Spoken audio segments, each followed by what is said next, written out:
Kalau Eropa ngurus visa sendiri bisa, tanpa izin. Perorangan bisa ya. Tapi kalau di umroh itu nggak bisa. Saran saya, kalau untuk orang yang pertama umroh, jangan backpacker dulu deh. Mantapkan hati, kalau memang ilmunya udah dapet, silahkan. Mau yang kedua, yang ketiga, mau umroh sendiri, monggo. Resikonya lebih besar kalau umroh backpacker yang baru pertama kali. Tapi ya itu tadi, ketika umroh backpacker mengajak orang lain, itulah yang kenyamanan dan keamanan yang harus menjadi tanggung jawab yang ngajak gitu kan. Gampang lah, umroh itu tawaf 7 kali, lo minta doa aja di situ. Udah gampang begitu doang. Ya nggak gitu juga gitu kan. Ada lah apa yang harus dilakukan itu ada. Dan semuanya ada di mana? Ada di pembimbing umroh, ada di pembimbing haji. Ada di mana mereka? Ya, yang pasti ada di travel, kan gitu.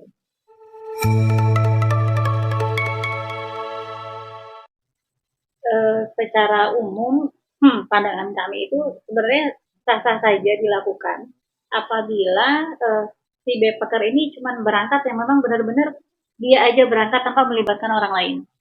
Karena kalau sudah melibatkan orang lain, yang pasti kenyamanan dan keamanan yang harusnya jadi tanggung jawab di travel itu yang akan jadi bias lah, dari sisi keamanan dan kenyamanan akan jadi bias. Sementara si backpacker ini sendiri, dia minta visanya itu ke teman-teman travel yang lain. Kalau Eropa ngurus visa sendiri bisa, tanpa izin. Perorangan bisa ya. Tapi kalau di umroh itu nggak bisa, karena hanya travel yang mempunyai kerjasama dengan pihak Saudi yang bisa mengeluarkan visa. Di travel itu punya ketentuan, ketika keberangkatan umroh itu mereka harus oke tiketnya, mereka harus oke hotelnya, mereka harus oke visanya. Dan semua kelengkapan seperti manasik, perlengkapan umrohnya, sudah dikemas dalam satu harga paket, di mana semua harga paket yang ada di dalamnya membuat nyaman si jamaah. Sementara di backpacker, setahu saya, mereka pasti akan cari harga murah nih. Tiketnya apapun tiketnya, mereka pasti akan cari harga murah. Mereka untuk hotelnya juga mereka pasti carinya di aplikasi-aplikasi, di online travel agent yang ada, yang semarak di kita gitu kan. Dan itu kadang-kadang, bukan kadang-kadang, hotelnya itu cuman uh, include breakfast only. Jadi nggak ada makan siang, nggak ada makan malam. Sementara di travel itu sudah jadi satu kesatuan. Makanya kenapa umroh itu harganya agak mahal di travel gitu kan.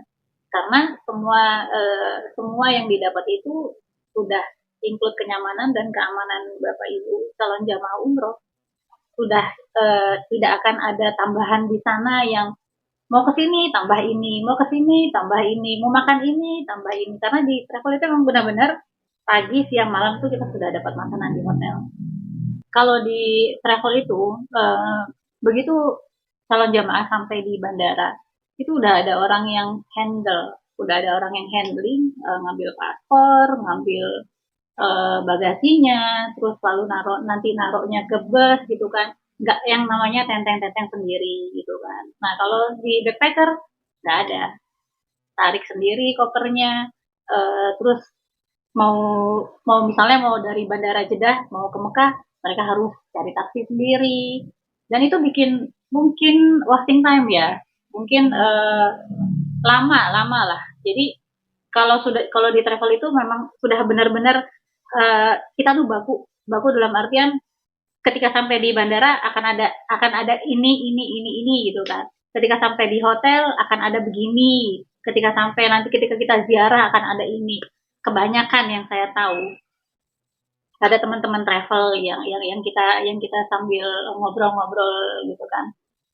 Ketika ziarah, si orang backpacker ini nebeng sama kita yang punya travel gitu. Itu kejadiannya sudah beberapa kali, nggak satu dua kali ya. Sekeluarga mau nebeng, deketin misalnya di hotel itu deketin rombongan umroh mau ziarah gitu kan. Mereka dengan apa gagahnya bilang boleh nebeng nggak untuk ziarah gitu.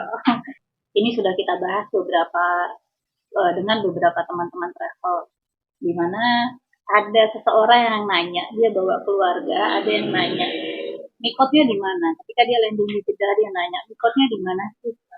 Gitu kan. Eh, Kalau masih nanya mikot di mana, apakah itu suatu suatu keamanan dan kenyamanan yang memang didapat sama si umroh backpacker? Kan enggak. Harusnya kalau di travel umroh haji, kalau di travel yang berizin, sudah pasti ketika ada satu keberangkatan di mana misalnya minimal 35 orang, itu kita pasti akan menyertakan tour leader sendiri atau pembimbing ibadah yang memang benar-benar paham apa yang harus dilakukan ketika mereka landing di Jeddah, ketika mereka landing di Madinah. Jadi enggak yang namanya teman-teman backpacker itu yang saya banyak lihat. Mereka tidak berpikir gimana nanti umrohnya, atau mereka cuman punya buku manasik bagaimana cara umroh itu cuma dari buku. Sementara umroh itu kan bukan cuman di buku ya, harus ada orang yang benar-benar paham tentang fikihnya, tentang ilmunya itu untuk mendampingi mereka-mereka yang ketika umroh itu harus berapa kali, apa aja yang dibaca gitu kan. Walaupun orang sering bilang, gampang lah umroh itu tawaf 7 kali, lo minta doa aja di situ. Udah gampang begitu doang. Ya nggak gitu juga gitu kan. Ada lah apa yang harus dilakukan itu ada. Dan semuanya ada di mana? Ada di pembimbing umroh, ada di pembimbing haji, ada di mana mereka? Yang pasti ada di travel, kan gitu. Jadi eh, saran saya, kalau untuk orang yang pertama umroh, jangan backpacker dulu deh. Mantapkan hati, kalau memang ilmunya udah dapet, silahkan. Mau yang kedua, yang ketiga, mau umroh sendiri, monggo. Silahkan. Gitu. Kalau umrohnya nggak sah, ya kan itu urusan pribadi masing-masing ya.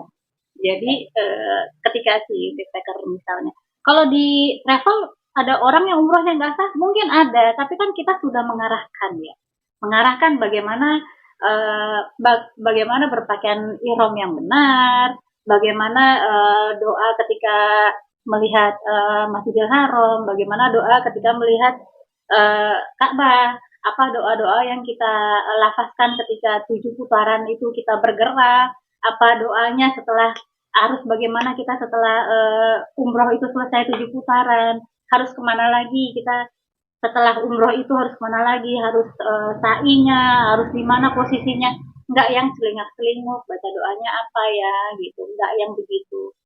Jadi ya memang resikonya lebih besar kalau umroh backpacker yang baru pertama kali, kecuali memang dia memang sudah mantap ilmu agamanya, ilmu fikihnya, monggo silahkan. Tapi ya itu tadi, ketika umroh backpacker mengajak orang lain, itulah yang kenyamanan dan keamanan yang harus menjadi tanggung jawab yang ngajak gitu kan.